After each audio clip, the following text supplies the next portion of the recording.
Assalamualaikum warahmatullahi wabarakatuh. Perkenalkan, nama saya Resti Maharani dengan NIM 21110074.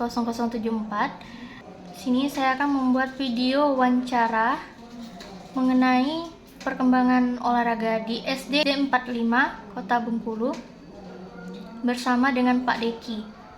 Berikut ini hasil wawancara yang saya wawancarai bersama dengan Pak Deki tadi.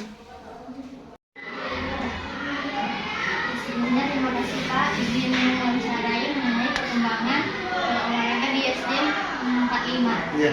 Jadi pertanyaannya, menurut Bapak apa tantangan atau hambatan terbesar apa yang Bapak hadapi selama mengajar pendidikan di SD? Tantangannya itu kurikulumnya terlalu banyak materi. Jadi sedangkan alokasi waktunya hanya sedikit. Itu hambatannya. Sarana dan prasarana yang kurang memadai, buku-buku sumber, udah itu media ajarnya bola kan kurang juga. Lapangan kami kecil. Sudah itu sulitnya mengatasi perbedaan karakter siswa serta sangat sulit pula menjaga konsentrasi dan motivasi. Selanjutnya itu metode apa yang Bapak gunakan untuk pelaksanaan pembelajaran Penjaskes dan seberapa besar pengaruh terhadap peserta didik Pak?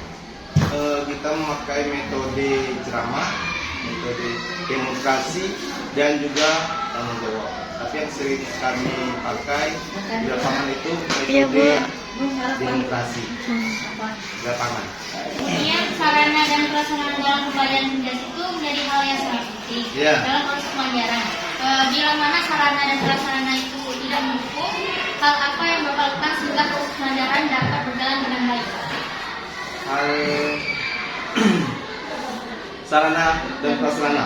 Jika sarana dan prasarana tidak memadai, maka hal yang perlu dilakukan guna kegiatan pembelajaran terus berlangsung, yakni dengan mengganti dan memodifikasi kegiatan olahraga tersebut atau alat yang digunakan dalam pembelajaran selanjutnya. Kemudian kan adanya pengaruh inovasi teknologi untuk meningkatkan kemampuan siswa terhadap pembelajaran Penjaskes. Itu Pengaruh teknologi terhadap meningkatkan pemahaman siswa sangat dipengaruhi besar. Hal ini dilihat dari mudahnya memberikan edukasi atau contoh pembelajaran media video, penerangan materi melalui penampilan PowerPoint. kemudian bagaimana langkah-langkah konkret apa saja yang dapat diambil dalam meningkatkan prestasi belajar dalam siswa pembelajaran Penjaskes? Meningkatkan prestasi, yakni dengan melakukan salah satu metode pendekatan langsung terhadap anak. Hal ini dilakukan agar saya selaku guru dapat melakukan praktik langsung dan mengontrol yang penuh terhadap peserta didik, sehingga saya dapat dengan mudah memperbaiki kesalahan secara langsung terhadap siswa yang kami ajar, sehingga pembelajaran akan berjalan dengan baik dengan hasil maksimal. Bagaimana langkah-langkah apa yang saja yang dapat Bapak ambil untuk meningkatkan prestasi siswa Pak dalam pembelajaran? Langkah pertama yang perlu dilakukan dalam kegiatan evaluasi adalah membuat perencanaan. Perencanaan belajar seperti poli, ya kan, itu perencanaan yang penting karena akan mempengaruhi langkah-langkah selanjutnya, bahkan mempengaruhi efektivitas prosedur evaluasi secara menyeluruh. Perencanaan evaluasi mencakup merumuskan tujuan penilaian terhadap anak, mengidentifikasi kompetensi dan hasil belajar, menyusun kisi-kisi instrumen yang sesuai dengan materi yang sedang atau akan dipelajari. Kemudian bagaimana Pak langkah-langkah yang konkret yang dapat Bapak ambil dalam meningkatkan prestasi belajar siswa dalam pembelajaran Penjaskes? Langkah-langkah konkret yang pertama dengan menyiapkan modul ajar atau rencana pelaksanaan pembelajaran RPP yang sudah disusun berdasarkan kurikulum yang digunakan saat ini, yaitu kurikulum Merdeka. Selain itu, memastikan lingkungan belajar yang nyaman dan menyenangkan. Kemudian bagaimana cara Bapak mengevaluasi efektivitas metode pembelajaran terhadap peningkatan prestasi belajar siswa? Langkah yang pertama yang perlu dilakukan dalam kegiatan evaluasi adalah membuat perencanaan. Perencanaan ini penting karena akan mempengaruhi langkah-langkah selanjutnya, bahkan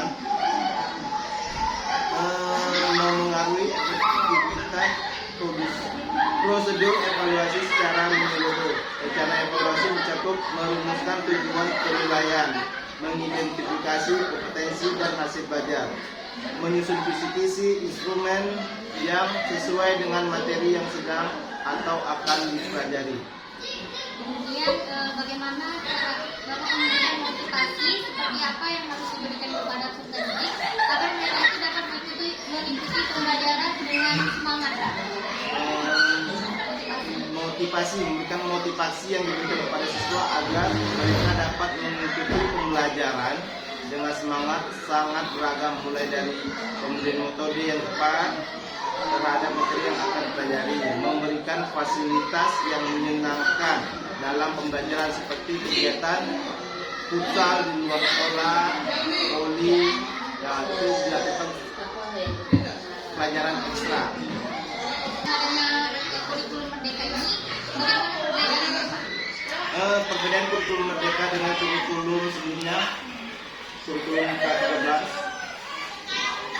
adalah untuk memperkuat karakter dan moral siswa, sementara tujuan K13 adalah untuk meningkatkan kualitas pendidikan dan kemampuan siswa dalam berbagai bidang. Selain itu, secara pendekatan kurikulum mereka menggunakan pendekatan karakter dan keterampilan, sedangkan K13 menggunakan pendekatan kompetensi. Dari segi mata pelajaran yang digunakan di kurikulum mereka menekankan pada pembelajaran karakter dan moral, sedangkan K13 memiliki mata pelajaran yang lebih lengkap dan terstruktur. Apa Pak yang ada di dalam kurikulum mereka ini? Kendalanya yakni kesulitan dalam menyesuaikan perubahan kurikulum yang digunakan, kemudian keterbatasannya sarana dan prasarana yang memadai, serta heterogenitas siswa di saat pembelajaran yang sedang berlangsung. Bagaimana Bapak menyusun metode pembelajaran dengan seperti kurikulum merdeka yang menekankan pada pembelajaran konsepnya intelektual dan keterampilan? Sebenarnya ada banyak cara menyesuaikan metode pembelajaran yang ada pada kurikulum merdeka. Salah satunya dengan memanfaatkan interaksi terhadap siswa. Contohnya, dimulai dari menyajikan konten, materi secara klasik, kemudian guru akan memasakkan para peserta didik agar mereka bisa melakukan kerjasama. Pada saat melakukan kerjasama, tentu akan ada banyak diskusi yang mereka lakukan. Setelah melakukan banyak diskusi di lapangan, di kelas, setelah melakukannya, kemudian antar peserta didik dapat saling mendemonstrasikan hasil diskusi anak, diskusi mereka, atau dengan menggunakan model pembelajaran secara berkelompok terhadapnya. Guru memberikan kelompok belajar yang terdiri dari beberapa peserta didik. Kemudian setiap peserta didik pada kelompok tersebut akan memiliki tanggung jawab sendiri untuk bisa memahami secara keseluruhan materi yang disampaikan. Itu tadi wawancaranya. Terima kasih Bapak sebelumnya sudah mau diwawancarai mengenai perkembangan pendidikan pegas di SD 45.